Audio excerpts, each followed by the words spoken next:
रात का पहर था। चारों ओर सन्नाटा पसरा हुआ था। अचानक एक खटखटाहट ने सन्नाटे को चीर डाला। एकांत घर में रहने वाले अमित ने चौंक कर नींद से आंखें खोली। कौन हो सकता है इस वक्त? उसके मन में सवाल उठा। धीरे धीरे वह बिस्तर से उठा और दरवाजे की तरफ बढ़ा। कौन हो सकता है इस वक्त? अमित के कदम डर से धीमे पड़ रहे थे।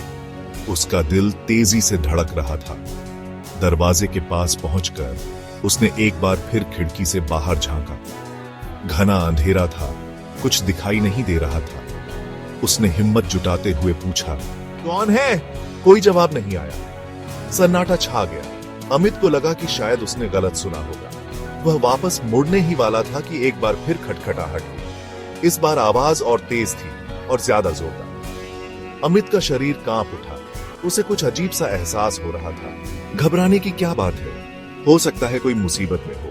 अब डर और उत्सुकता दोनों हावी हो रहे थे। अमित ने खुद को समझाया कि घबराने की क्या बात है, हो सकता है कोई मुसीबत में हो। उसने एक गहरी सांस ली और फिर से पूछा, कौन है? क्या हुआ है? इस बार एक भारी आवाज आई। अमित, दरवाजा खोलो, मैं हूं। आवाज जानी पहचानी सी लगी, पर अमित उस पल किसी को पहचान नहीं पाया। वह झिझकते हुए दरवाजे के और करीब गया और खिड़की से झांकने की कोशिश की। अंधेरे में एक धुंधला सा सिलहूट दिखाई दे रहा था। चेहरा साफ नहीं दिख रहा था। अजनबी ने एक लंबा सा कोट पहना हुआ था और सिर पर टोपी थी। उसकी एक हाथ में कोई चीज थी जो अमित को साफ दिखाई नहीं दे रही थी। अमित का दिल तेजी से धड़क रहा था। उसके मन में उथल पुथल मची हुई थी। उसे समझ नहीं आ रहा था कि उसे क्या करना चाहिए। एक तरफ अजनबी की जानी पहचानी आवाज उसे दरवाजा खोलने के लिए कह रही थी, तो दूसरी तरफ अंधेरा और वह अजीब सा सिलहूट उसे डरा रहा था। तुम कौन हो? तुम्हें क्या चाहिए? अमित ने डरते डरते पूछा। उसकी आवाज बुरी तरह से कांप रही थी। अजनबी की परछाई अब भी खिड़की पर पड़ रही थी। लग रहा था जैसे वह अमित की हरकत पर नजर रखे हुए है।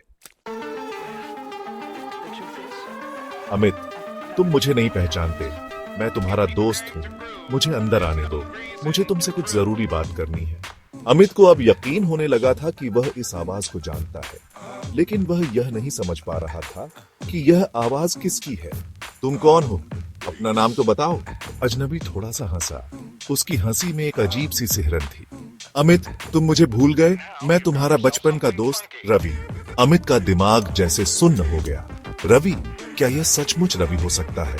लेकिन रवि तो अमित के ज़हन में बचपन की यादें घूमने लगी। रवि और अमित साथ में खेला करते थे, साथ में स्कूल जाते थे।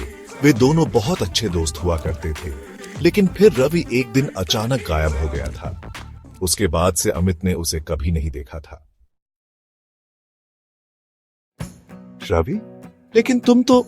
अमित कुछ कहना चाहता था, लेकिन उसके मुंह से शब्द नहीं निकले।